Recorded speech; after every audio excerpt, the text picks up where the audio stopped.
Bonjour et bienvenue sur ma chaîne Un thé à Montréal. Aujourd'hui, on va faire une pizza avec une croûte au fromage, comme celle qu'on peut commander et qu'on appelait la cheesy crust. Pour commencer, j'ai 600 g de farine, une cuillère à soupe d'huile d'olive, une cuillère à soupe de levure, du sel et 350 ml d'eau que je vais réajuster au besoin.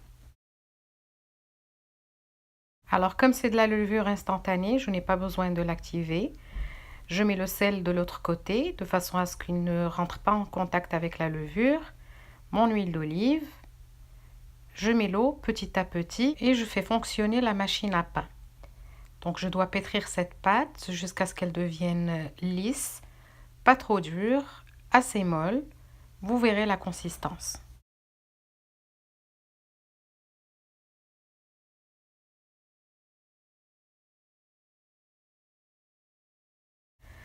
Après 4 minutes de pétrissage, voilà la consistance de la pâte. Comme je vous ai dit, elle est assez molle. Je vais la recouvrir d'un film alimentaire et je vais la laisser reposer au moins 3 ou 4 heures. Si vous avez beaucoup de temps devant vous, vous pouvez la mettre toute la nuit au réfrigérateur, elle n'en sera que meilleure. Pour la cuisson de la pizza, alors j'ai une pierre à cuisson, c'est une pierre spéciale pour pizza, pour copier un petit peu les fours à bois. Et sinon, j'ai une plaque régulière, une plaque à pizza à trous qui donne aussi de bons résultats.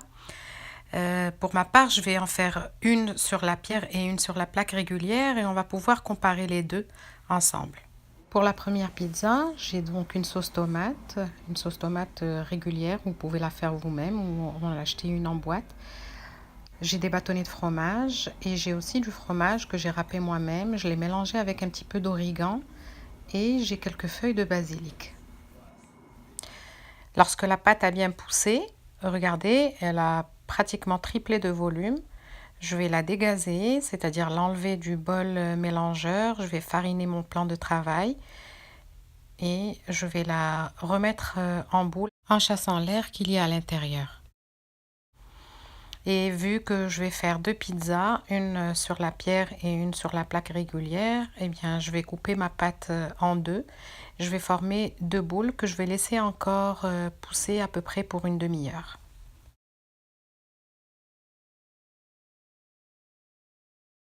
À cette étape, j'ai déjà allumé le four à 400 degrés Fahrenheit et j'y ai mis ma pierre pour qu'elle soit très très chaude lorsque la pâte sera prête. Après une trentaine de minutes, voilà que la pâte a encore poussé. Maintenant, je vais commencer à l'abaisser en lui donnant des petits coups de doigt comme ça pour la dégazer et en même temps l'aplatir.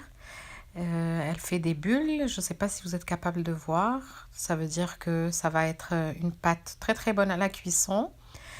Donc on l'aplatit en mettant de la semoule fine à chaque fois en dessous. La semoule ici va avoir deux fonctions. En fait, la première, ça sera pour que la pâte ne colle pas sur mon plan de travail. Et la deuxième, c'est qu'à la cuisson, elle va être très croustillante et elle va donner un petit croquant à la pâte. Ensuite, il faudra mettre les bâtonnets de fromage sur les extrémités, comme ça, en laissant à peu près 1 cm pour pouvoir rabattre la pâte sur le fromage et bien la sceller de cette façon. Voilà, tout autour.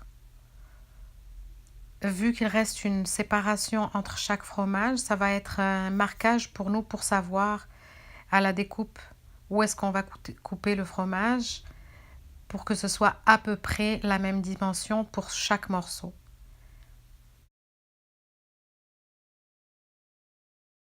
Ensuite, on scelle bien les bords pour éviter que le fromage ne coule beaucoup. Il va certainement sortir un petit peu, mais pas beaucoup. Donc on scelle bien comme ça avec les doigts avant de découper. Ensuite, j'ai placé mon fond de pâte sur une pelle en bois comme ça. Je ne sais pas le nom exact, c'est un gadget à pizza. Si vous ne l'avez pas, c'est pas grave. Vous pouvez juste placer votre pâte sur un plateau que vous aurez saupoudré de semoule fine ou même de farine. En fait, c'est juste pour faciliter le passage du plan de travail jusqu'au four. Donc, si vous en avez un, c'est très bien. Sinon, vous faites avec les moyens de bord. Ici, j'ai commencé à couper donc à peu près 2 centimètres à chaque fois, tout le tour de la pizza.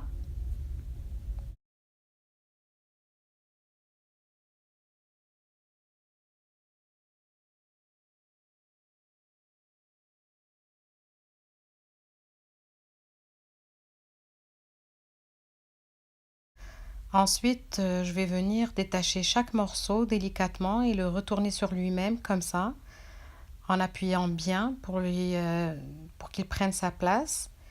Et je fais ça tout autour de la pizza. Ensuite, je vais venir scinder avec mon doigt chaque morceau pour l'appuyer pour qu'il soit sûr qu'il reste en place et que le fromage ne sorte pas.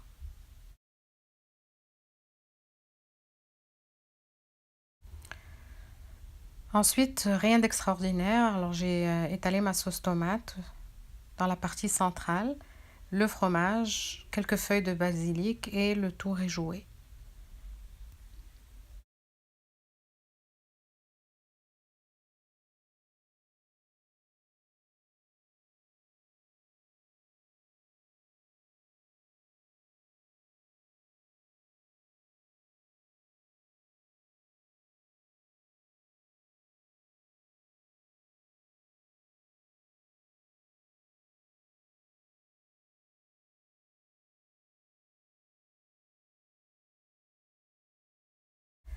Lorsque la pierre est très chaude, je vais transférer la pizza dans le four et la laisser cuire pour à peu près 18 minutes à un four de 450 degrés.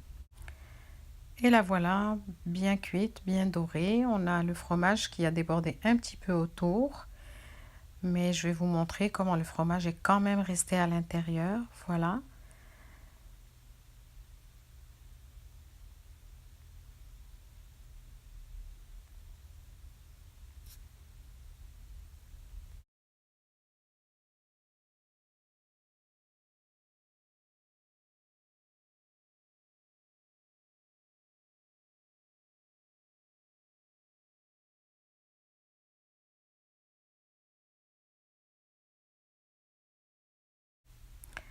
Voilà, ça sent très bon. Le basilic et l'origan sont un mariage parfait pour cette pizza.